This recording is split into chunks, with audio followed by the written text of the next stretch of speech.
Es-tu chrétien? Es-tu vraiment chrétien? Est-ce que nous sommes vraiment chrétiens aujourd'hui? Aujourd'hui, j'ai comme l'impression que le mot chrétien est en train de nous décevoir et nous sommes en train de réduire le mot chrétien à simplement le fait d'avoir reçu Jésus dans nos cœurs et d'aller à l'église et de prier. Ah non, mais c'est pas ça. Être chrétien, c'est pas aller à l'église. Être chrétien, c'est pas prier, je vous salue Marie, faire celui qui prie tout le temps. Non, être chrétien, qu'est-ce que ça veut dire? D'où vient le mot chrétien? Parce que si tu ne comprends pas d'où vient le mot chrétien, tu ne peux pas jauger, examiner ton niveau de christianisme, ton niveau de chrétienté. Le mot chrétien là a été donné aux disciples de Christ. Donc les réels chrétiens, c'est les disciples de Christ. Et d'ailleurs même, Dieu et Jésus n'ont jamais mentionné le mot chrétien dans la Bible. Ce que Dieu et Jésus recherchent, c'est des disciples. Donc autrement dit, je te pose la question, est-ce que tu es un disciple de Christ? Parce que le chrétien, c'est le disciple de Jésus-Christ. Et les personnes qui ont appelé les disciples de Jésus-Christ chrétiens, c'est des personnes qui ont vu que ces disciples-là se comportaient tellement comme Jésus parce qu'ils marchaient dans ses traces. Ils se comportaient comme lui. Tellement qu'ils se comportaient comme Jésus-Christ, qu'ils leur ont donné le nom chrétien. Ce qui veut dire little Christ, like Christ, comme Christ, agissant comme Christ. Donc chrétien veut dire petit Christ. Chrétien veut dire une personne qui se comporte comme Christ sur la terre. Ce n'est pas aller à l'église. Donc, si tu es chrétien, on voit ça à ton caractère, à ton comportement, à ta ressemblance à Christ. Et moi, je préfère même qu'on enlève le mot chrétien là et qu'on parle même de disciples, disciples de Christ. Parce que Jésus a dit que c'est des disciples qu'il veut. Jésus a dit d'aller faire des nations des disciples, pas des chrétiens. Parce que quand on dit chrétien, chrétien aujourd'hui, là, les gens pensent que c'est aller à l'église, prier Dieu et c'est fini. Non, non. On dit qu'on est chrétien, on va à l'église, on vit n'importe comment. Non.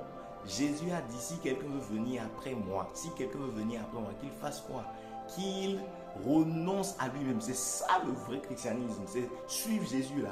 C'est renoncer à soi-même. Il dit numéro 1, la personne doit renoncer à lui-même, renoncer à ses intérêts, renoncer à son ego, renoncer à son moi, renoncer à ses désirs charnels face à ma parole et faire ce que ma parole dit. Et n'a pas seulement dit ça, renonce à toi-même et charge-toi de sa croix, charge-toi de ta croix. Celui qui veut venir après moi doit renoncer à lui-même, se charger de sa croix et me suivre. Vous avez compris ça? Aujourd'hui, beaucoup vont à l'église, mais ne renoncent pas à eux-mêmes. On le voit dans leur caractère, dans leur environnement. Beaucoup vont à l'église, mais ne se chargent pas de leur croix. C'est quoi se charger de sa croix? Se charger de sa croix, ce n'est pas porter croix, porter une chaîne et mettre croix là. Ça, c'est charge, ça. C'est se charger de... Non. Jésus a dit qu'il se charge de sa croix. On n'a même pas dit qu'il porte d'abord la croix. Qu'il se charge de sa croix. Ça veut dire quoi, se charger de sa croix? Ça ne veut pas dire porter une chaîne au cou et mettre une croix. Non. Tu peux porter une chaîne et mettre une croix. C'est un symbolisme du christianisme. Il n'y a pas de problème à cela. Mais porter une chaîne au cou, symbolisant le christianisme, symbolisant la croix, et ne pas porter sa croix, se charger de sa croix de façon pratique, c'est une perte de temps. C'est une perte de temps. Porter sa croix là, c'est souffrir ce qu'il y a à souffrir pour vivre la parole de Dieu.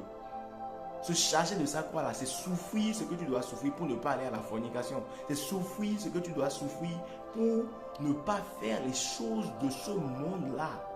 C'est crucifier ta chair pour ne pas faire ce que le monde veut, que Dieu ne veut pas. C'est ça, se charger de sa croix. Aujourd'hui, beaucoup vont à l'église, mais ne se chargent pas de leur croix. Et là, ils ne sont pas de vrais disciples. Alors, es-tu devenu le disciple que Dieu recherche? Si tu veux devenir disciple de Jésus là, renonce à toi-même, à ton ego, à tes intérêts personnels. Quelles sont les choses auxquelles tu as renoncé? Je te pose la question, chrétien. Quelles sont les choses auxquelles tu as renoncé en tant que chrétien? Examine-toi maintenant pour suivre Dieu là. Dis-moi en commentaire, quelles sont les choses auxquelles tu as renoncé et que tu continues de te battre pour renoncer à ces choses-là. Continue de se battre pour renoncer à ces choses-là. C'est se charger de sa croix. Donc, est-ce que tu es chrétien?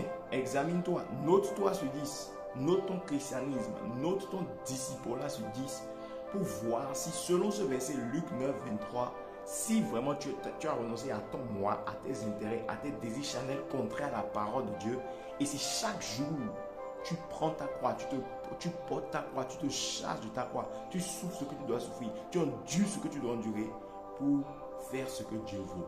Voilà ce que j'avais à te partager aujourd'hui. J'espère que tu as été béni. Si tu as été béni, partage avec quelqu'un pour l'édifier et pour l'aider à aussi devenir un disciple, un chrétien authentique, marchant, opérant, agissant, parlant comme Christ.